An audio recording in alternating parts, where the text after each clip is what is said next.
ओम मुनित्रयं नमस्कृत्य सूक्तिः परिभाव्य च वैयाकरणसिद्धान्तकौमुदीं विरच्यते। सर्वेभ्यः श्रोतृभ्यः नमः। अस्माभिः गतपाठे यद्यत् पठितं तद् एकवारं स्मरामः। वयं वैयाकरणसिद्धान्तकौमुदी इत्याख्यस्य ग्रन्थस्य तत्र तद्धितेषु पाञ्चमिकप्रकरणे भवामः अथवा भवनाद्यर्थकप्रकरणे भवामः। प्रकरणस्यास्य अस्माकं क्रमे द्वितीयः पाठः प्रवृत्तः। अस्मिन् द्वितीये पाठे वयं सर्वादौ तत्र सूत्रं पठितवन्तः। आप्रपदं प्राप्नोति इति। तस्य तत्र व्याख्यानवेलायां मूले एव ग्रन्थकारेण उक्तम् आप्रपदं प्रपदं नाम आप्रपदं प्रपदं भवति। प्रपदस्य चापि तत्र अस्माभिः व्याख्यायाम् अर्थः दृष्टः। तन्मर्यादीकृत्य आप्रपदं तन्मर्यादीकृत्य किं मर्यादीकृत्य प्रपदं मर्यादीकृत्य आप्रपदम् इति तत्र अव्ययीभावः भवति आङ्मर्यादाभिभिद्योः इत्यनेन। ततश्च आप्रपदीनः पटः इति उदाहरणं तत्र साधितम्। ततः अनुपदसर्वान्नायानयं बद्धः भक्षयति नेयेषु इति सूत्रं तत्र पठितम्। तत्र अनुपदसर्वान् आयानय एतेभ्यः बद्धः भक्षयति नेय इत्येतेषु अर्थेषु तत्र अनुपदादिभ्यः द्वितीयान्तेभ्यः खप् प्रत्ययः भवति इति तस्य अर्थः अस्माभिः दृष्टः। तत्र मूले उक्तम् अनुरायामे सादृश्ये वा अनुपदं बद्धा अनुपदीना उपानत् इति अनुपदीना इति एकम् उदाहरणं साधितम्। ततः सर्वान्नानि भक्षयति सर्वान्नानि नाम सर्वाणि अन्नानि भक्षयति सर्वान्नीनो भिक्षुः इति। अयानयः स्थलविशेषः इत्युक्तं तन्नेयः अयानयीनः शारः इति इदमपि उदाहरणं दृष्टं। तत्र अयानय इति शब्दस्य च अर्थः अस्माभिः विस्तरेण व्याख्यायां चर्चितः। समीचीनम्। ततः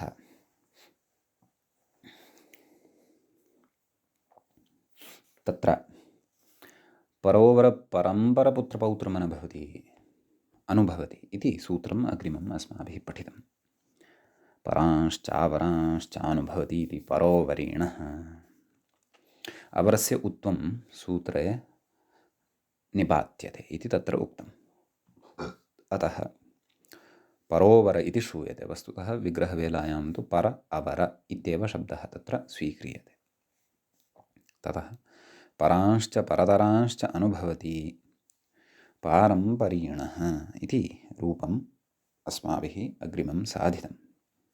तत्र उक्तं प्रकृतेः परम्परभावः निपात्यते। पुत्रपौत्रान् अनुभवति पुत्रपौत्रीणः इति रूपं तत्र साधितम्। ततः परम्पराशब्दस्तु अव्युत्पन्नं शब्दान्तरं स्त्रीलिङ्गम् इत्यपि तत्र उक्तम्।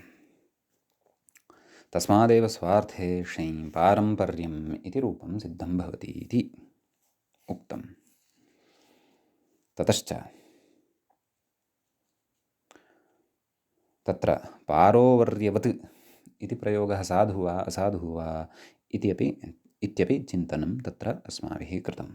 तत्र उक्तं खप्रत्ययसन्नियोगेन एव परोवरेति निपातनात् इति। नाम खप्रत्ययसन्नियोगेन एव तत्र उत्वं निपात्यते, अन्यथा न। अतः तत्र शञः योगे पारोवर्यवत् इत्यादि पारोवर्य इत्यादि रूपं यैः व्यवह्रियमाणं वर्तते तत्तु असाधु। सः प्रयोगः नैव युज्यते इति धैर्येण उक्तम्। समीचीनं। ततः अवारपारात्यन्तानुकामङ्गामी इति अग्रिमं सूत्रम् अस्माभिः तत्र पठितम्। समीचीनं। तत्र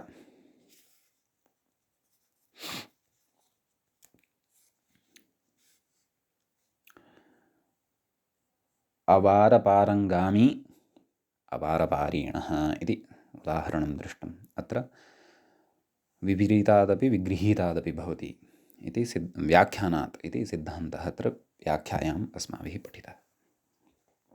अतः तत्र अवारीणः, पारीणः, पारावारीणः इत्यादयः प्रयोगाः दृष्टाः अस्माभिः। अत्यन्तङ्गामी अत्यन्तीनः इति रूपं साधितं। भृशङ्गन्ता इति तस्य अर्थः दृष्टः। अनुकामङ्गामी अनुकामीनः यथेष्टं गन्ता इति च तस्य अर्थः अस्माभिः दृष्टः। सम्यक्। तदनन्तरम् अस्माभिः तत्र समां समां विजायते इत्यस्य सूत्रस्य अर्थः क्रियमाणः अस्ति। गतपाठे क्रियमाणः आसीत्। तत्र सूत्रस्य अर्थः सर्वोपि द्रष्टव्यः वर्तते। गतपाठे अस्माभिः अस्य पदविभागः पदपरिचयः च सम्प्राप्तः। प्रकृते नाम प्रकृतसूत्रं प्रति यथा मुखसम्मुखस्य दर्शनः खः इत्यस्मात् सूत्रात् खः इति अनुवर्तते। तद्धिताः ज्ञाप्रातिपदिकात् प्रत्ययः परश्च समर्थानां प्रथमाद्वा इत्येतेषाञ्च अपि अत्र अनुवर्तनं भवति। सम्यक्। एतावान् विषयः एतत् सूत्रविषये अस्माभिः गतपर्याये दृष्टः। अर्थः, उदाहरणानि, अपि च अत्र विद्यमानः सिद्धान्तविशेषः इत्येतत् सर्वं तु अस्माभिः अधुना श्रोतव्यं वर्तते। अयमासीत् द्वितीयः पाठः अस्य पाञ्चमिकप्रकरणस्य अथवा भवनाद्यर्थकप्रकरणस्य। अधुना तावत् पाञ्चमिकप्रकरणस्यास्य तृतीयः पाठः अस्माकं क्रमे आरब्धः भवति। तत्र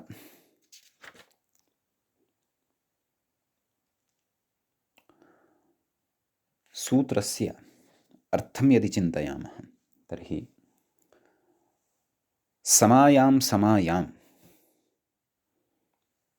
इति समायाम् इति समा इति शब्दस्य सप्तम्यन्तं रूपं भवति। सरलतया आदौ अर्थं कथयामि, ततः व्याख्यायामपि प्रवेक्ष्यामः। समायां समायाम् इति कृतद्वित्वात्, कृतं द्वित्वं यस्य, सप्तम्यन्तात् खप्रत्ययः भवति। किञ्च समायां सपायाम् इत्यत्र सप्तम्यन्ततया यः यकारः श्रूयमाणः अस्ति खलु, तस्यापि लोपः भवति। स्याडागमेन यः यकारः तत्र श्रूयते तस्यापि लोपः भवति। नैव स्याडागमः, याडागमः, याडापः यः श्रूयमाणः वर्तते यकारः तस्यापि लोपः भवति। याडागमः, स्याडागमः इत्यादि सर्वम् अस्माकं तत्र लतायाम् इत्यादि रूपसाधनवेलायाम् अथवा तत् आकारान्तस्त्रीलिङ्गरूपसाधनवेलायां, रमायाम् इत्यादि रूपसाधनवेलायां शब्दाधिकारे सः विषयः अस्माकं स्फुटः वर्तते। समा इति आकारान्तः शब्दश्चेत् तत्र सप्तमी विभक्तेः एकवचने समायाम् इत्यत्र यकारः कथं श्रूयते इति सर्वापि प्रक्रिया अस्माभिः तत्र शब्दाधिकारप्रकरणे स्फुटीकृता। सम्यक्। तर्हि एतादृश कृतद्वित्वात् सप्तम्यन्तात् खप्रत्ययः भवति। किञ्च समायां समायाम् इत्यत्र यः यकारः वर्तते तस्य लोपः अपि भवति। अपि च पूर्वपदे अत्र या विभक्तिः अवशिष्टा भवति तस्याः अपि लोपः अत्र भवति। लोपः न, अलोपः नाम अलुक् अत्र भवति निपातनसामर्थ्यात्। पूर्वपदं वर्तते खलु समायाम्, तत्र यकारस्य तु लोपः भवति। अवशिष्टा का विभक्तिः तत्र आम्, ङेः आम् भवति खलु।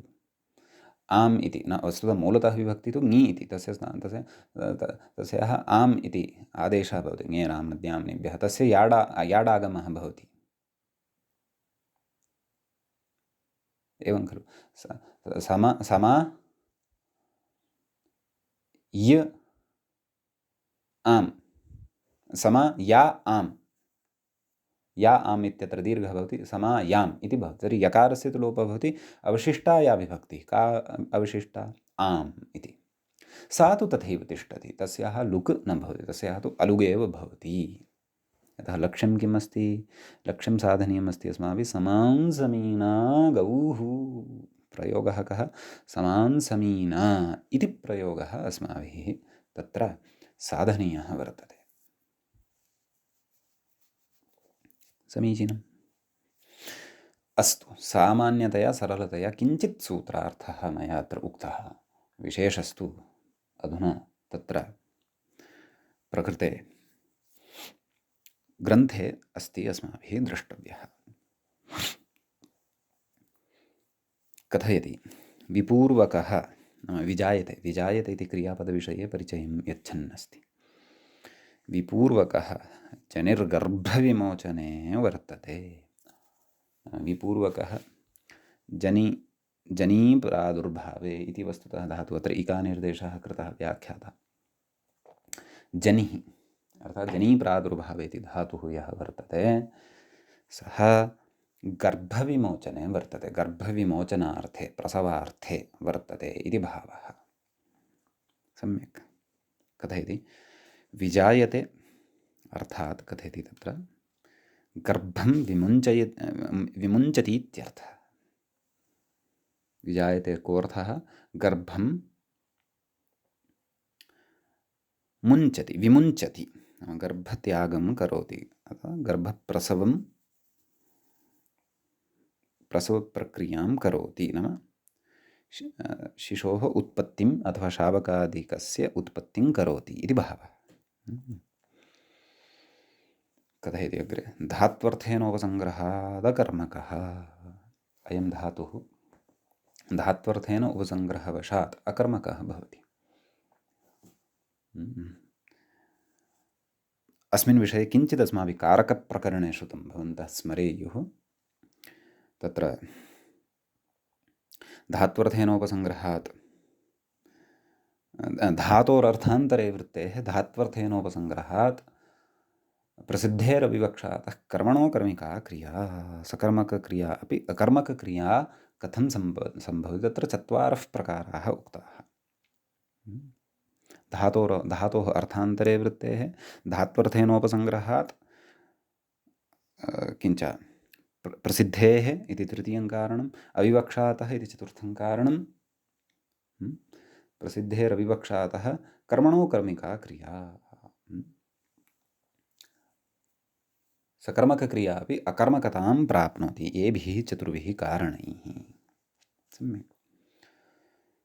अस्मिन् विषये विस्तरेण तत्र कारकप्रकरणे श्रुतम्, इतोपि विस्तरेण अस्माभिः तिङन्ताधिकारे पठिष्यते तत्र। सम्यक् कथयति अतो न कर्मणि द्वितीया इति, अतः कर्मणि द्वितीया न भवति इति भावः। क्व गर्भं विमुञ्चति इति वा?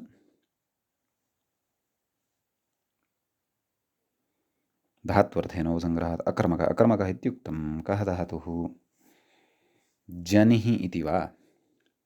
जनिः गर्भविमोचने इत्युच्यते। जायते इत्यादीनि तत्र क्रियापदानि भवन्ति, परन्तु विजायते इत्यस्य तु सकर्मकत्वमेव खलु।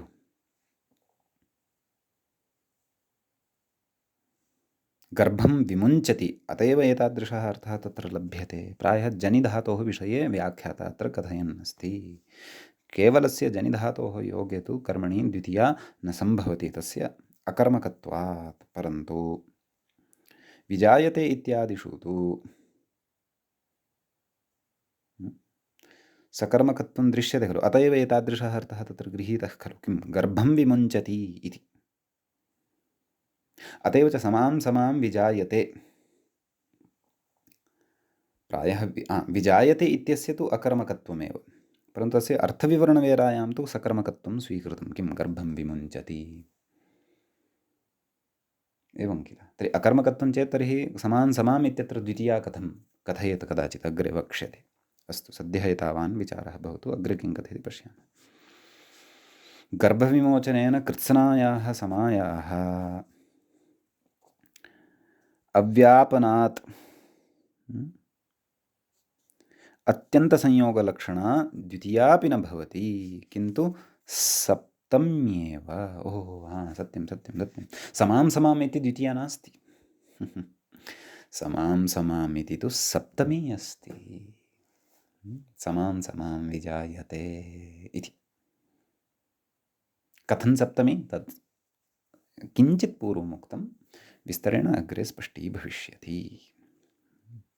अतः विजायते इति अकर्मकः एव, धात्वर्थेनोपसङ्ग्रहात् इति नियमेन तत्र धातोः अर्थस्य उपसङ्ग्रहः क्रियते इति कृत्वा तस्य अकर्मकत्वमेव सम्भवति, द्वितीया तु न भवति।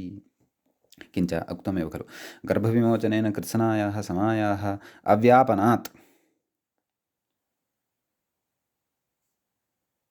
अत्यन्तसंयोगलक्षणा द्वितीयापि न भवति। अस्याः अभिप्रायं भवन्तः अवगन्तुं शक्नुवन्ति निश्चयेन, यतः भवद्भिः कारकप्रकरणे कालाध्वनोरत्यन्तसंयोगे इत्यादि सूत्रं पठितं, तत्र सर्वोऽपि सिद्धान्तः सूक्ष्मतया भवद्भिः श्रुतः पठितः।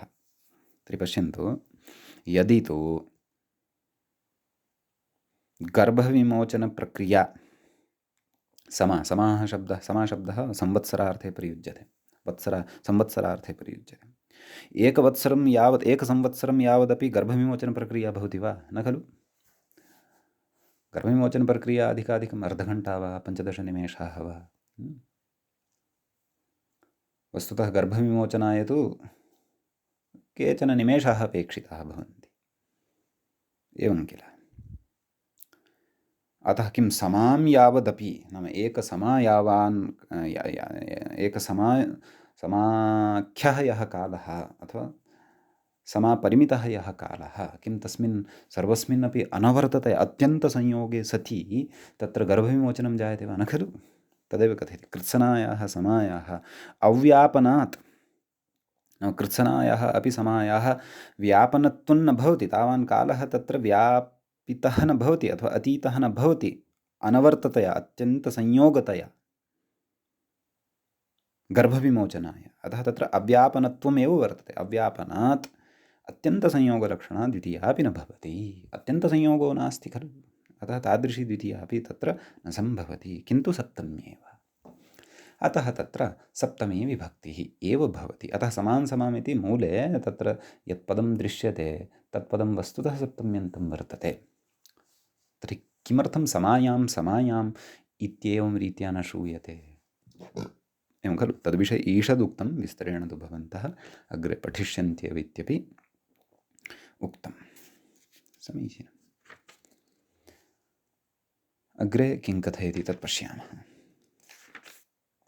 कथयति, तत्र सप्तम्यन्तस्य समायाम् इत्यस्य, एवं खलु, नित्यवीप्सयोः इति द्विर्वचने समायाम् इति भवितव्यम्, एवं खलु। सप्तमी एकवचनं चेत् तर्हि समायाम् इति खलु भवितव्यम्। अत्र द्वित्वं नित्यवीप्सयोः इत्यनेन क्रियते, तच्च द्वित्वविधानम् अचिरेण अस्माभिः द्विरुक्तप्रकरणे अग्रे पठिष्यते, एवं खलु।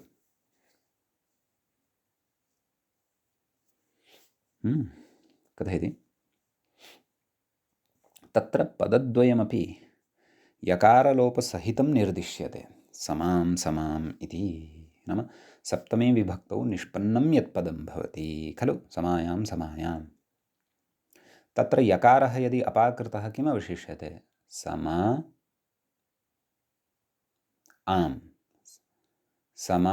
आम्, पुनः सवर्णदीर्घः भवति, समां समाम् इत्येव खलु अवशिष्यते, निष्पन्ने पदे उच्यते। मूलशब्दस्तु समा इत्येव, पुनः सप्तम्यां समायाम् इति भवति खलु, लतायां, गीतायां, सीतायाम् इति वत्। सम्यक्। समां समाम् इति कथयति अग्रे। समायां समायाम् इत्यर्थः। अस्य अर्थः कः? समायां समायाम् इति अर्थः भवति। एवं खलु अग्रे कथयति। एवञ्च समायां समायां विजायते। इदानीं सूत्रार्थः अधुना उच्यमानः अस्ति अत्र। अयं सूत्रार्थः वर्तते। समायां समायां विजायते नाम समायां समायां नाम प्रतिवत्सरम् एकवर्षानन्तरं या प्रसूता भवति इत्यस्मिन्नर्थे सप्तम्यन्तद्वयसमुदायात् नाम सप्तम्यन्तं द्वयं पदं यद्वर्तते समायां समायां नित्यवीप्सयोः इत्यनेन यस्य द्वित्वं कृतं वर्तते तादृशसमुदायात् विजायते इत्यर्थे खस्याद् इति फलितं।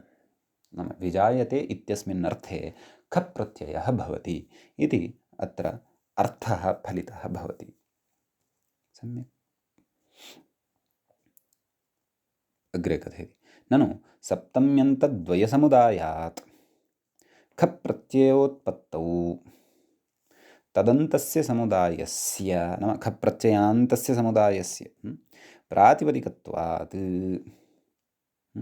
तदवयवयोः सप्तम्योः लुकि नाम प्रातिपदिक समायां समायाम् इति तत्र सप्तम्यन्तद्वयसमुदायात् खलु खप् प्रत्ययः क्रियते, तस्य ईनादेशः क्रियते, पुनः प्रातिपदिकद्वयमत्र स्वीकृतं, तयोः यः अवयवः भूतः यः सुप् सप्तमी ङी ङी इति यस्य आम् इत्यादि जातं वर्तते, तयोः लुकि समासमीनः इति स्यात्।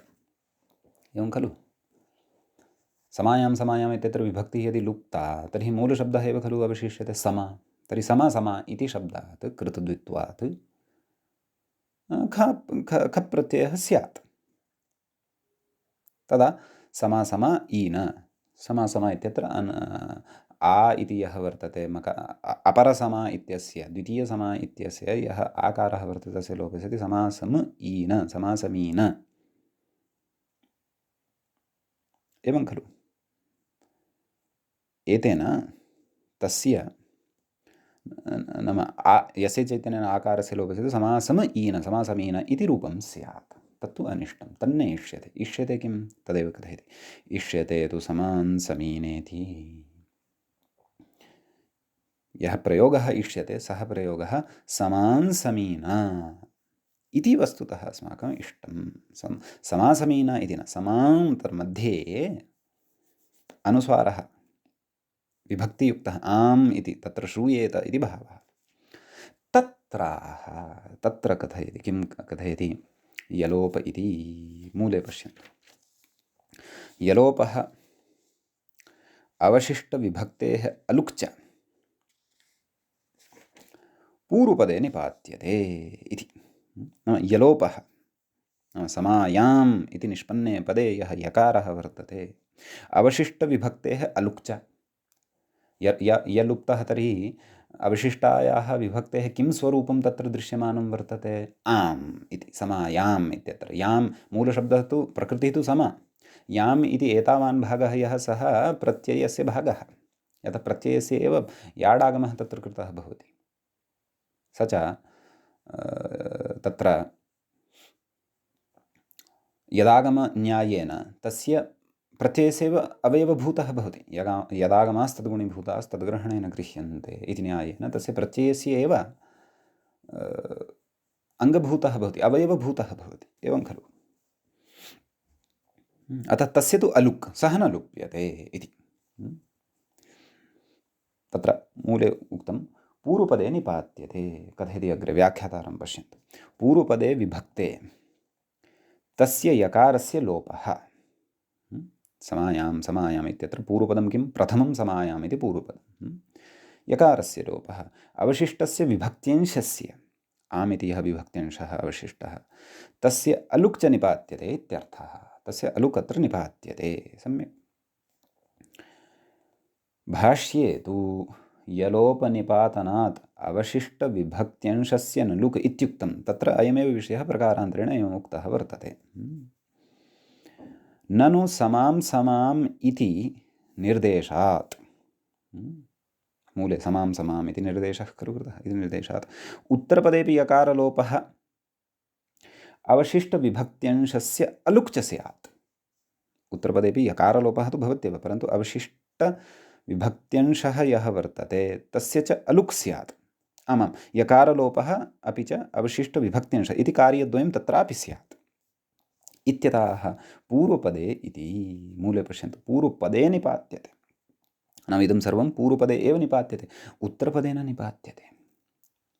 यकारलोपोऽपि अवशिष्टविभक्तिलोपोऽपि उत्तरपदे न निपात्यते, पूर्वपदे एव निपात्यते। सम्यक् कथयति, पूर्वपदस्य यलोपवचनम् इति वार्तिकादिति भावः। पूर्वपदस्य यलोपवचनम् इति वार्तिकद्वारा इति भाष्यवार्तिकं पठ्यते, अत्र न पठितं, परन्तु तस्य वार्तिकस्य अर्थतः सङ्ग्रहः अस्यां पङ्क्तौ ग्रन्थकारेण कृतः वर्तते। पूर्वपदे निपात्यते इत्युक्त्वा। समीचीनम्। ततः अत्र रूपं वयं साधयामः, समां समीना गौः इति। तर्हि कथं सिद्धिः? समायां विजायते। तत्र समायां समा इति मूलप्रातिपदिकं स्वीक्रियते। समायाम् इत्यत्र या विभक्तिः तस्याः अलुक् अत्र निपातनविवशात्, यकारस्य च लुक्, यकारस्य च लोपः भवति निपातनवशादेव। अतः समायां समा ङि ख। सूत्रे तु समां समाम् इति यदुक्तं तत्र समां समाम् इति सप्तम्यन्ततया निर्देशः वर्तते। तत्र भाष्यकारेण स्पष्टता कृता वर्तते, अत्र भ्रमं मा प्राप्नुवन्तु। भाष्यकारेण तत्र स्पष्टता कृता वर्तते यत् यलोपः विभक्तेः अलुक् च पूर्वपदे एव निपात्यते, उत्तरपदे न। सः विषयः किञ्चित् स्पष्टीकृतः वर्तते भाष्यकारेण। लाघवदृष्ट्या सूत्रकारेण उभयत्र समां समाम् इत्युक्तं। वस्तुतः किं वक्तव्यं? नाम स्पष्टीकरणाय अस्माभिः वस्तुतः सूत्रं कथम् अवगन्तव्यं? समां समायां विजायते, एवं खलु।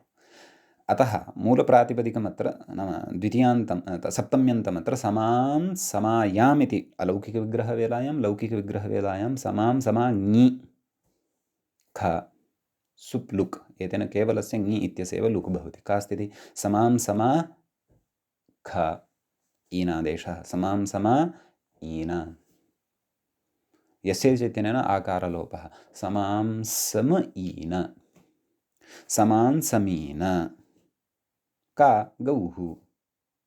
पुल्लिङ्गे अत्र गोशब्दः स्वीकृतः वर्तते, यतः क्षन्तव्य, स्त्रीलिङ्गे अत्र गोशब्दः स्वीकृतः वर्तते। पुमान् तु न प्रसूते, तस्य प्रसवः न भवति, स्त्रियाः एव प्रसवः भवति।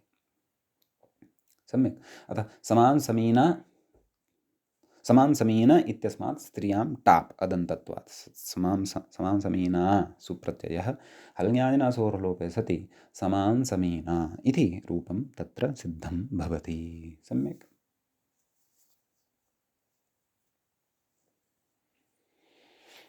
ततः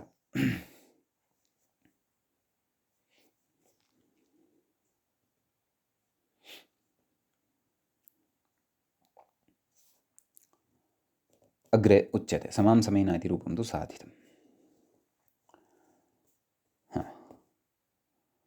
तत्र मूले कोशवाक्यं पुरस्कृत्य कथयन् अस्ति व्याख्याता। किं? समां समीना सा यैव प्रतिवर्षं प्रसूयते। अमरकोशकारेणापि पाणिनीयं पठित्वा तथा वक्तव्यमेव, यतः पाणिनिः आदौ, अमरः तु बहु अनन्तरम्, अतीव पश्चात्, अर्वाचीनः सः।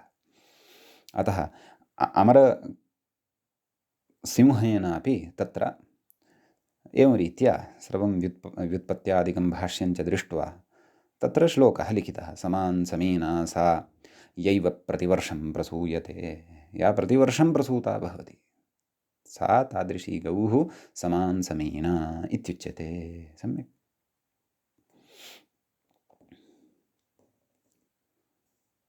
एवं किल। अग्रे अत्र एकं वार्तिकं वर्तते, व्याख्याता तत्र इङ्गितं करोति। खप् प्रत्ययानुत्पत्तौ।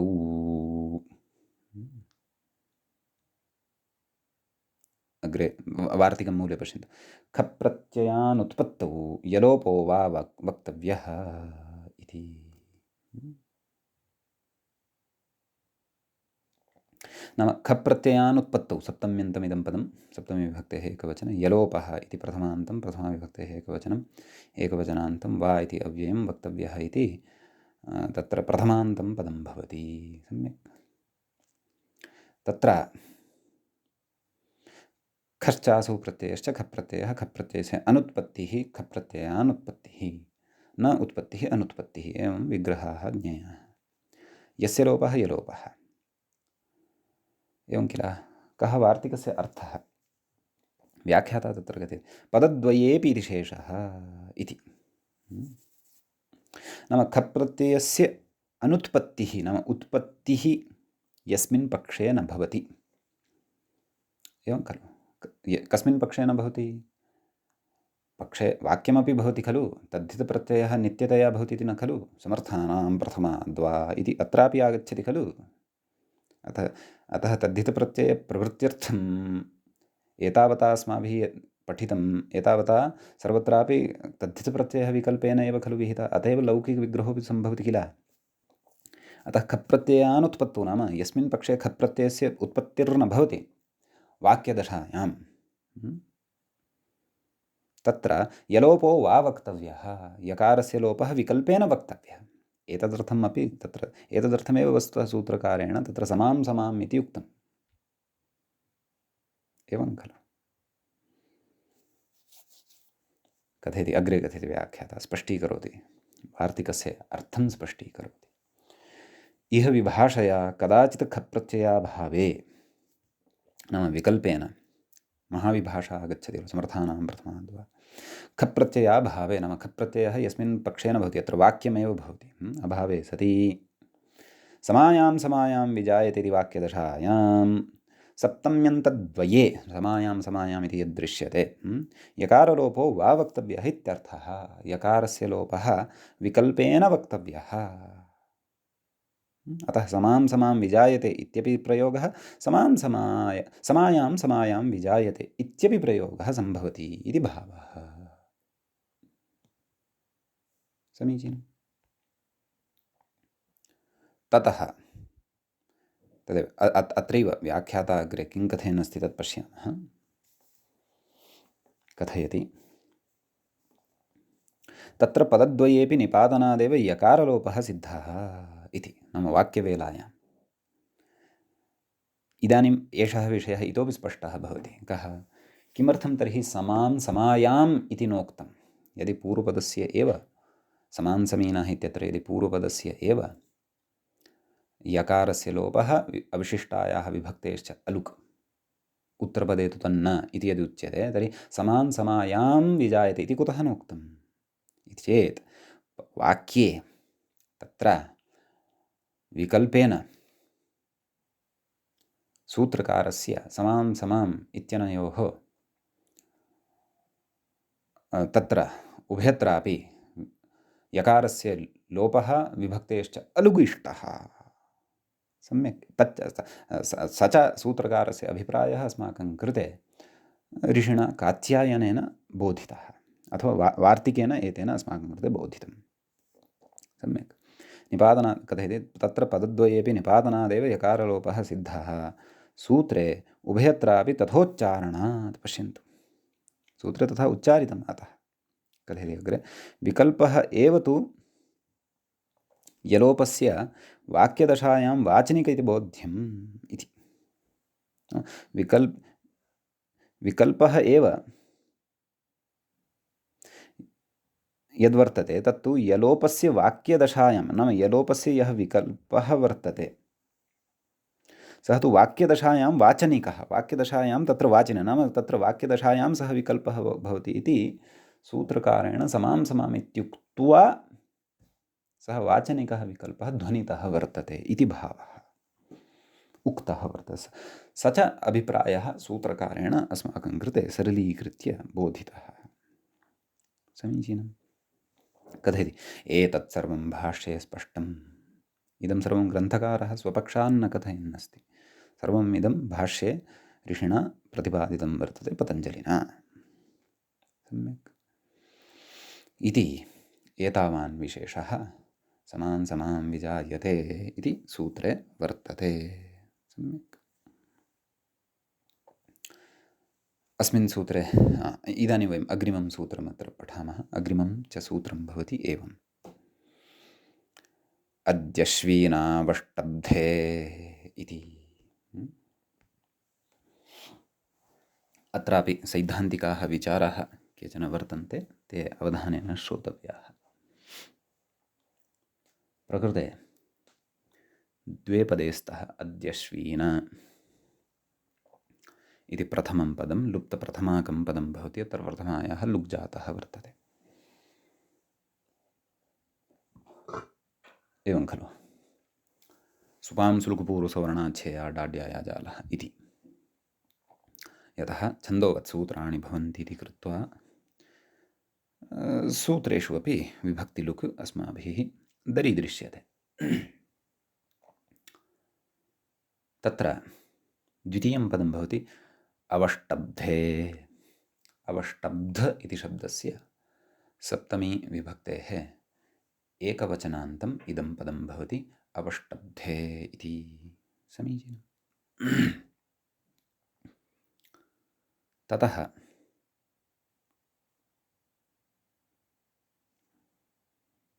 तत्र किं किम् अनुवर्तते तत् सूत्रं प्रति इत्यस्ति विचारणीयम्। प्रकृते यथा मुखसम्मुखस्य दर्शनः खः इत्यस्मात् खः इत्यनुवर्तते। समान् समां विजायते इत्यस्मात् विजायते इत्यपि।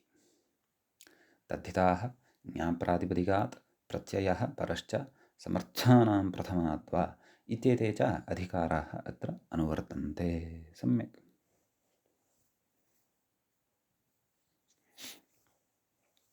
तत्र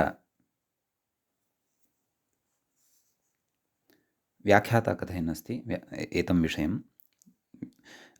अद्यश्वीन इति अविभक्तिको निर्देशः इत्युक्तमेव। नाम प्रथमा तत्र लुप्ता वर्तते इति भावः। अवष्टब्धम् आसन्नम्। अवष्टब्धम् इत्यस्य कः अर्थः? आसन्नं नाम सन्निकटम् एव वर्तते इति भावः।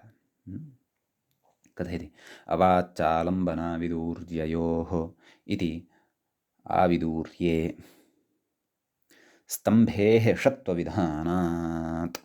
अवष्टब्धम् इत्यत्र स्तम्भधातुः भवति। अव इति उपसर्गः भवति। तत्र स्तम्भधातौ यः सकारः वर्तते तस्य सकारस्य षत्वविधानम् अवाच्चालम्बनाविदूर्ययोः इत्यनेन सूत्रेण भवति। तदिदञ्च सूत्रं तिङन्ताधिकारे भुवादिगणे अस्माभिः पठिष्यते। सम्यक्। अग्रे कथयति सूत्रस्य अर्थं कथयन् अस्ति व्याख्याता। अद्य श्वो वा विजायते। अद्य वा श्वः वा नाम अस्याः प्रसवकालः सन्निकटः अस्ति। अस्याः शरीरलक्षणानि दृष्ट्वा ज्ञायते अद्य वा अस्याः प्रसवः स्यात्, श्वः वा प्रसवः स्यात्। अद्य श्वः वा विजायते इत्यर्थे, विजायते इत्यस्य अर्थः अस्माभिः गतसूत्रे समान् समां विजायते इत्यत्र पठित एव। इत्यर्थे अद्य श्वस इति समुदायात् खः स्यात्। अद्य श्वस इति अव्ययद्वयसमुदायात्। यथा पूर्वं समां समां, पूर्वं तु अव्ययेनासीत् परन्तु सप्तम्यन्तद्वय समुदायात् प्रत्ययः विहितः। एवमेव अत्रापि अद्य अपि च श्वस इति अव्ययद्वयसमुदायात् खप् प्रत्ययः स्यात् आसन्नत्वे गम्ये इत्यर्थः इति सूत्रस्य अस्य अर्थो भवति। समीचीनम्। ततः तत्र अग्रे उदाहरति। अद्यश्वीना वडवेति इति तस्य विग्रहं प्रस्तौति। अद्य वा श्वः वा इति वार्थे निपातनात् समासः इति। अद्य वा श्वः वा इति, अद्य वा श्वः वा इति वार्थे, एतादृशवार्थे गम्यमाने, विकल्पार्थे अपि गम्यमाने अद्य श्वस् इत्यनयोः समासः अत्र निपातनवशादेव अवगन्तव्यः। सम्यक्। नाम एतादृशविकल्पार्थे वार्थे समासः न केनापि सूत्रेण विधीयते, न च अस्माभिः पठितः एतावता एतादृशः समासः। यद्यपि केवलसमासकोटौ अन्तर्भाव्येत, परन्तु वार्थः कुतः आनेयः? वार्थे समासः अत्र निपातनवशादेव अवगन्तव्यः इति कथयति व्याख्याता। सम्यक्। कथयति खे सति, नाम अद्य श्वस् इति खलु समुदायः अत्र स्वीक्रियते प्रातिपदिकत्वेन, सुबन्तत्वेन। नाम सुपः लुक् भवति, ततः परं प्रातिपदिकमेव विशिष्यते इति किल। यद्यपि अव्ययभूतमिदं सर्वम्, अतः सुपः तु पूर्वमेव अव्ययादाप्सुपः इत्यनेनैव लुक् भवति। सम्यक्। कथयति खे सति अव्ययानां भमात्रेतिलोपः, एतेन टिलोपः भवति। नाम अद्य श्वसि इत्यत्र खप् प्रत्ययः परतः यदा भवति तदा अद्य श्वस् इत्यत्र यः टिभागः तस्य लोपो भवति। एवं किल। अद्य श्व ईन अद्यश्वीन इति शब्दसिद्धः भवति, ततः टाप् भवति। व्याख्याता कथयति सूत्रे अद्यश्वीनेति, नाम अद्यश्वीना इति टावन्तनिर्देशे तु अद्यश्वीनो गोसमूहः,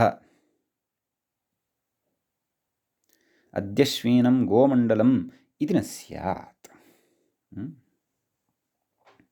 नाम सूत्रे टावन्तः निर्देशः न कृतः वर्तते। एवं खलु। अत एव अविभक्तिकः निर्देशः कृतः। नाम स्त्रियामेव अद्यश्वीना इति प्रयोगः अपेक्षितः इति नास्ति। अद्यश्वीना वडवा, वडवा इति शब्दस्य अर्थः भवद्भिः ज्ञायेत एव। अतः प्रकृते अद्यश्वीना इति स्त्रीलिङ्गे अपि भवति शब्दः, अयं पुल्लिङ्गे अपि नपुंसकलिङ्गे अपि, तदेव कथयति अग्रे। नाम यदि तत्र टाबन्तत्वेन एव निर्देशः कृतः स्यात् तर्हि तु अद्यश्वीनो गोसमूहः, अत्र पुल्लिङ्गत्वे श्रूयते। नाम गवाम् अयं समूहः अद्य वा श्वः वा विजायते, श्वः वा अस्य प्रसवः भविष्यति, अद्य वा श्वः वा इति। अतः अयं गोसमूहः अद्यश्वीनः। अद्यश्वीनं गोमण्डलं, मण्डलशब्दोऽपि तत्र समूहाद्यर्थेषु भवति। अतः इदं गोमण्डलम् अद्यश्वीनं वर्तते, अद्य वा श्वः वा प्रसूते, श्वः वा विजायते। अतः अद्यश्वीनं गोमण्डलमिदं। सम्यक्। इति तत्र अयं विशेषः व्याख्यात्रा उक्तः। मूले अत्र अन्योऽपि कश्चन विशेषः अस्ति उच्यमानः, तमपि शृणुमः। किं कथयति मूले पश्यन्तु। केचित्तु विजायते इति नानुवर्तयन्ति, विजायते इत्यस्य अनुवर्तनमेव अत्र न कुर्वन्ति। तर्हि ते अन्यान् अपि प्रयोगान् अत्र साधयन्ति। किम्? अद्यश्वीनं मरणम् आसन्नम् इत्यर्थः। नाम अस्य मरणम् अद्य वा श्वः वा केन वा दृष्टं, कदा वा मरणं प्राप्नुयात्, अद्यापि भवितुमर्हति, श्वः अपि कदाचित् भविता। अतः एवं रीत्या अन्यान् अपि ते प्रयोगान् साधयन्ति केचन। प्रायः काशिकादिषु स्यात् अथवा अन्यत्र ग्रन्थेषु स्यात्। महाभाष्ये का दृष्टिः अत्र तत्तु द्रष्टव्यं। परन्तु महाभाष्ये यदि स्यात् इदं सूत्रं व्याख्यातम् अथवा तत्र किमपि उक्तं स्यात् तर्हि निश्चयेन व्याख्याता तत्र टिप्पणीं करोति स्म, लेखं यच्छति स्म, परन्तु नोक्तवान्। अतः विशेषजिज्ञासार्थम् अस्माभिः तत्र महाभाष्यमेव द्रष्टव्यं भवति। समीचीनम्। एतावान् विषयः अस्मिन् सूत्रे भवति। इदानीम् अग्रिमं सूत्रं पठामः। अग्रिमं च सूत्रं वर्तते आगवीनः इति। सम्यक्। तत्र सूत्रे एकमेव पदं भवति, आगवीनः। प्रथमान्तं भवति, प्रथमाविभक्तेः एकवचनान्तम् इदं पदं भवति। प्रकृते यथा मुखसम्मुखस्य दर्शनः खः इत्यतः ख इत्यनुवर्तते, तद्धिताः ज्ञाप्रातिपदिकात् प्रत्ययः परश्च समर्थानां प्रथमाद्वा इत्येते च अधिकाराः अत्र लभ्यन्ते। समीचीनम्। ततः तत्र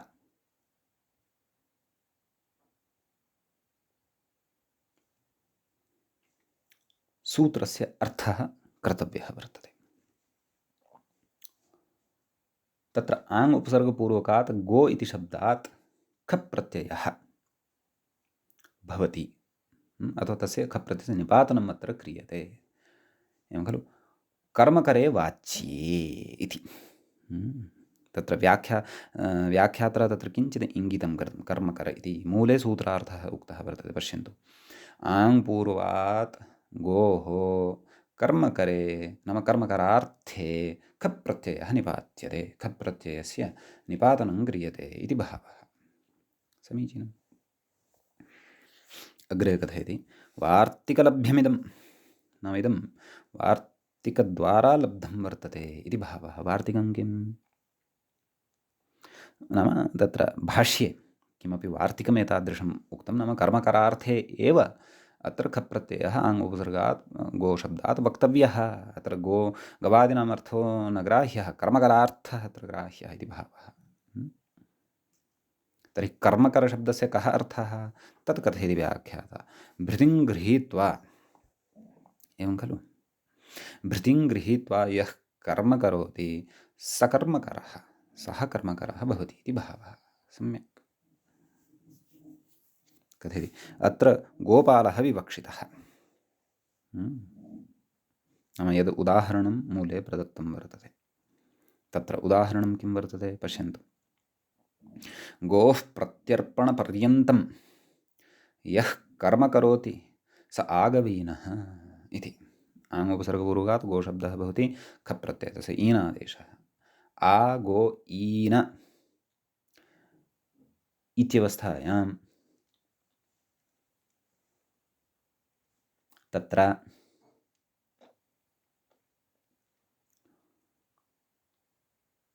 ओकारः नाम तत्र समासवशात् ओकारः यः वर्तते खलु तस्य ह्रस्वः भवति।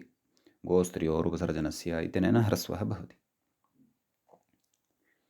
आ गु ईन, तदनन्तरं तस्य ओकारः भवति, ओर्गुणः इत्यनेन गुणः भवति। आगो ईनः, ईन, तदनन्तरम् अवादेशः भवति।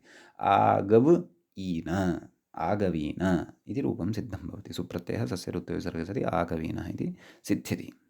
सम्यक्। तर्हि मूले उक्तं गोप्रत्यर्पणपर्यन्तं नाम गवां प्रत्यर्पणं यावत् यः कर्म करोति नाम गाः चारयति, तद्वक्ष्यति व्याख्यातव्ये, सः आगवीनः भवति। तद् पश्यन्तु व्याख्यातारम्। अत्र गोपालः विवक्षितः, नाम कर्मकरः कीदृशः, गोपालः अपेक्षितः, गोसम्बद्धः एव कर्मकरः अत्र विवक्षितः।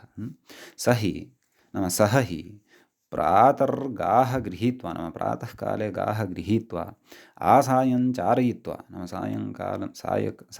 सायङ्कालं यावत् तेषां चरणं कारयित्वा, चरणं नाम भक्षणं, तृणचरणं, स्वामिनः गृहं नीत्वा पुनः स्वामिनः गृहं प्रति नयति, तत्र नीत्वा प्रत्यर्पयति, प्रत्यर्पणं करोति,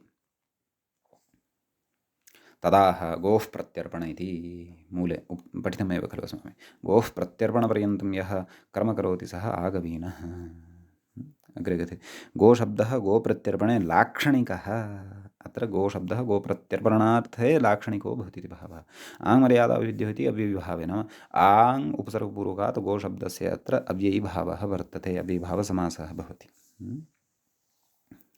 गोस्त्रियोरुपसर्जनस्थिति ह्रस्वत्वे तदेव ह्रस्वः भवति आगु इति शब्दः भवति तदेव कथयन्नस्ति आगु शब्दात् खे ओर्गुणः इति भावः खे प्रत्यये परतः ओर्गुणः इत्यनेन गुणः भवति तस्य अवादेशः भवति आगवीन आगवीन इति रूपं तत्र सिद्धं भवति सम्यक् इति एतावान् च विशेषः अस्मिन् सूत्रे भवति। इदानीं वयम् अग्रिमं सूत्रं पठामः। अग्रिमं च सूत्रम् अत्र एवं भवति अनुग्वलङ्गामी इति। तत्र सूत्रस्य पदच्छेदः द्रष्टव्यः। सूत्रे अनुगु इति प्रथमं पदं भवति। अनुगु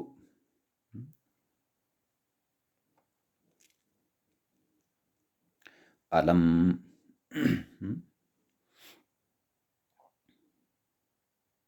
अलम् इति द्वितीयं पदं भवति अत्र अव्ययभूतं नैव अलम् अलङ्गामि इत्येव अत्र पदं भवति द्वितीयं पदं द्वे पदे अस्मिन् सूत्रे वर्तन्ते। तत् प्रथमान्तम् अलङ्गामिन् इत्यस्य शब्दस्य प्रथमान्तं पदं भवति अलङ्गामि। अनुगु इत्यत्र तु अव्ययीभावसमासः वर्तते वक्ष्यते व्याख्याता कथयिष्यते। किं किम् अत्र अनुवर्तते इति चेत् यथा मुखसम्मुखस्य दर्शनः खः इत्यस्मात् खः इत्यनुवर्तते। तद्धिताः ज्ञाप्रातिपदिकात् प्रत्ययः परश्च समर्थानां प्रथमाद्वा इत्येते च अधिकाराः अत्र लभ्यन्ते। सम्यक्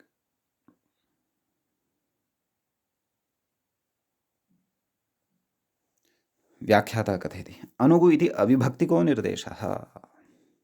अयम् अविभक्तिको निर्देशः अस्ति इत्यस्ति उच्यमानम्। यदि अव्ययीभावस्थः तर्हि तु अविभक्तिकः निर्देशः इति न वक्तव्यं खलु।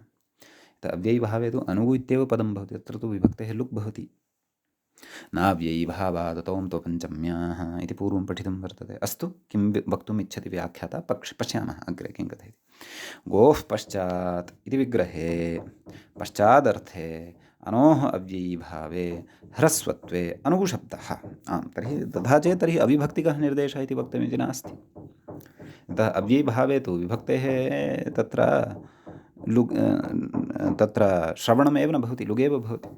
आं तत् वक्तुं शक्यते अविभक्तिकः। यथा अविभक्तिकत्वं तु अव्ययीभावे अपि भवत्येव खलु। नाम विभक्तेः अभावः तु तत्र भवति तस्य लोपः भवत्येव खलु। अतः वक्तुं शक्यते युज्यते। अग्रे कथयति तस्मात् नाम तस्मात् कस्मात् अनुगु इत्यस्मात् शब्दात्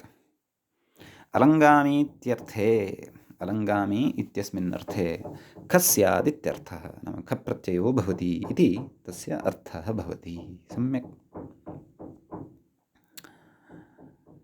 इति सूत्रस्य अर्थः अस्माभिः तत्र दृश्यते तत्र पठितः।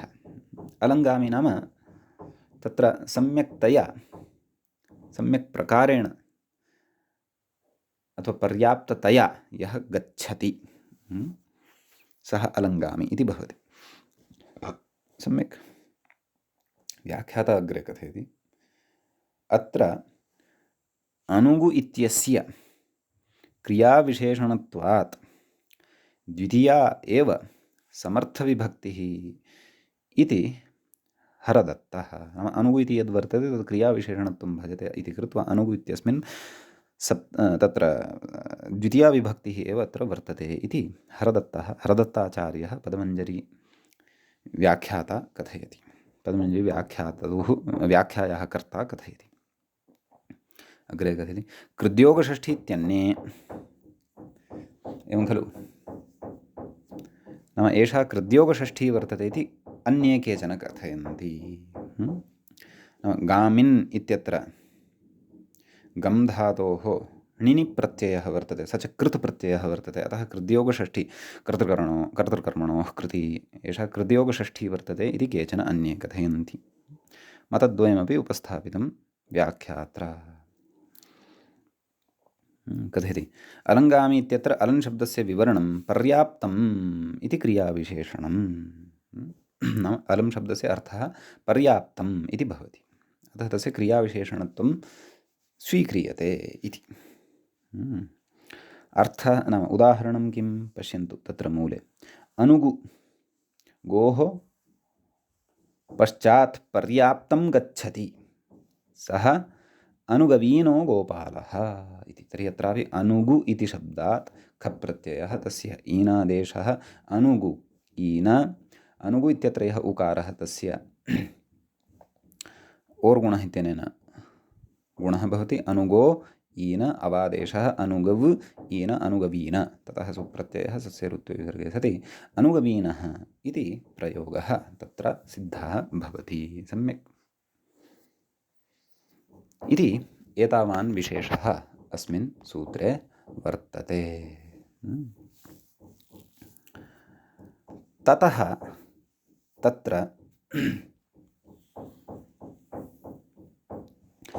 अग्रिमं सूत्रम् अधुना वयम् आरभामहे। सूत्रं वर्तते अध्वनो यत्खौ इति। सम्यक् तत्र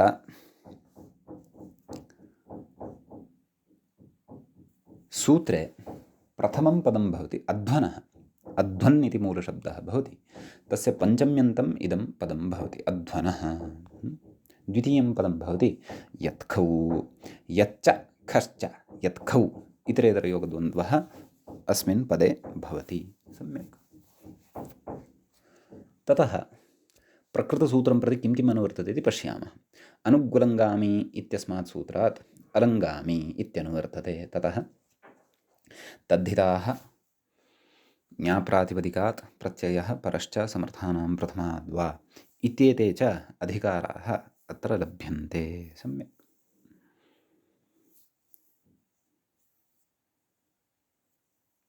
एवं खलु। तर्हि सूत्रार्थः कः? सः व्याख्यात्रा अस्ति तत्र उच्यमानः। कथयति अलङ्गामीत्यर्थे, अलङ्गामि इत्यस्मिन् अर्थे यत्खौ स्तः, परन्तु कस्मात्? अध्वन् शब्दात्, तदपि उक्तवान् खलु पूर्वम्। अध्वन् शब्दात् अलङ्गामि इत्यर्थे यत्खौ स्तः इत्यर्थः, नाम यत् प्रत्ययः खप् प्रत्ययश्च भवति इति अस्य अर्थो भवति सूत्रस्य। सम्यक् ततः कथयति अध्वानम् अलङ्गामि, अध्वानम् अलं गच्छति इति, नाम उदाहरणं दीयते। मूले पश्यन्तु, अध्वानम् अलं गच्छति। अध्वन्यः